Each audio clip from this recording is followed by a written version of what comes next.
Madam Rabia Bajwa, साबका vice president, Lahore high court bar association.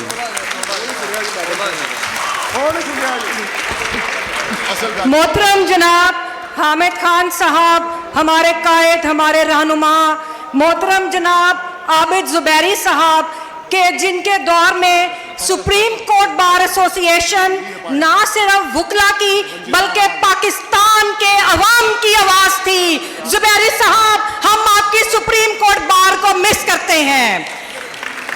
जनाब सदर Lahore high court bar association, जनाब सदर लाहौर बार एसोसिएशन, तमाम अकाबरीन जो स्टेज पे मौजूद हैं, मेरे तमाम वकला भाई, मेरे दिलेर बहनें, मैं आप सबकी अजमत को, आपकी तारीखी जद्दोजहद को सलाम पेश करती हूँ। ये जो जुडिशरी है ये समझती है कि हम इनको जानते नहीं हैं कि जो वकला की तकसीम की बात है ये इनके अंदर इतनी इनकी हिम्मत या इनकी ताकत नहीं, ये तकसीम ये एस्टैब्लिशमेंट के एजेंडे पे कर रहे हैं। ये तकसीम वकला की और जो वकला के ऊपर ये एटीए लगा रहे हैं। मैं इनको ये बता दूं कि जो एटीए की बात है, ये जो एटीए लगाने वाले हुकूमती मुलाजिम हैं या ये जर्नैलों के मुलाजिम ये अदालतों में बैठे हैं, मैं इनको बता दूं कि दहशतगर्द तुम हो। अगर तुम में हिम्मत है तो लगाओ मुझ पे दहशतगर्दी, लगाओ मुझ पे एटीए। ये दहशतगर्दी, ये एटीए बुनियादी तौर पे तुम अपने अकाउंट को खुश करने के लिए वकला के ऊपर लगा रहे हो। और मैं सलाम पेश करती हूँ अपने तमाम उन वकला को जो इनका मुकाबला कर रहे हैं। मैं सलाम पेश करती हूँ हाफिजाबाद बार को कि जिन्होंने कल निकल के ये साबित किया कि वकला ने तो कभी जर्नैलों के आगे सरेंडर नहीं किया, तो जर्नैलों के मुलाजमों के आगे वो सरेंडर कैसे करेंगे।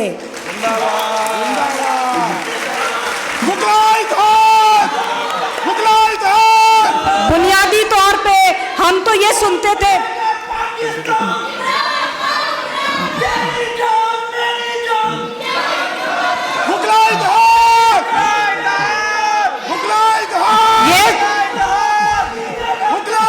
ये समझते थे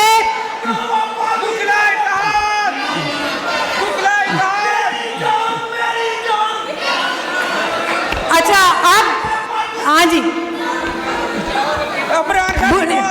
अच्छा बात सुने एक मिनट।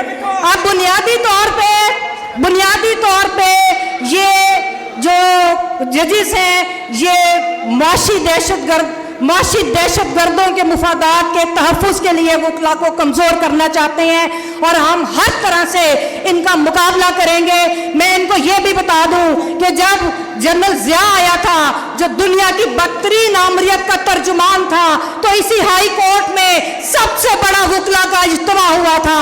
तुम लोगों ने ये जो आपके जो जजेस हैं इन्होंने अपनी रविश तब्दील नहीं की, हमने भी अपनी रविश तब्दील नहीं करनी। जब से जस्टिस फायज ईसा आए हैं हमें यह महसूस होता है कि पाकिस्तान के आइन में से बुनियादी इंसानी हकूक का चैप्टर फेंक दिया है।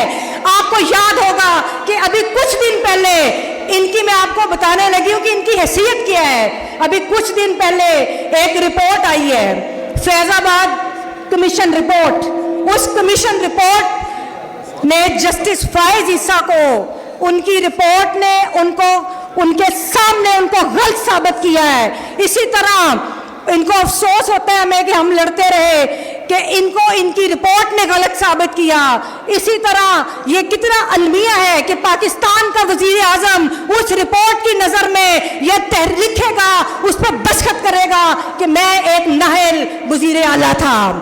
अब मैं आपको यह कहना चाहूँगी कि जब ये जजेस के साथ जो खत का मामला आया तो उस वक्त आपने देखा कि सुप्रीम कोर्ट की लाइव प्रोसीडिंग्स में अटॉर्नी जनरल पाकिस्तान और जस्टिस फायज ईसा की फ्रेंडली आपने कार्रवाई देखी, आपने फ्रेंडली प्रोसीडिंग्स देखी। लेकिन मैं सलाम पेश करती हूँ जस्टिस अतर मनिल्लाह को कि जिनके एक सवाल ने इनका धड़न तख्ता कर दिया।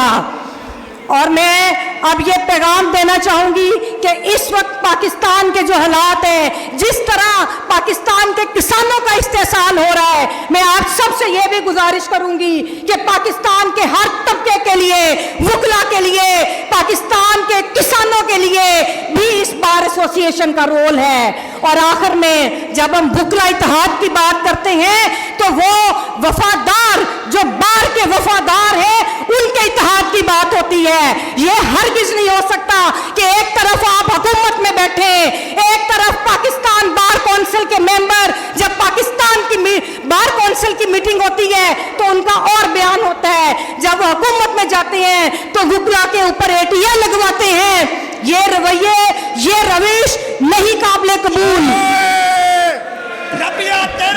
और मैंने उस दिन मीटिंग में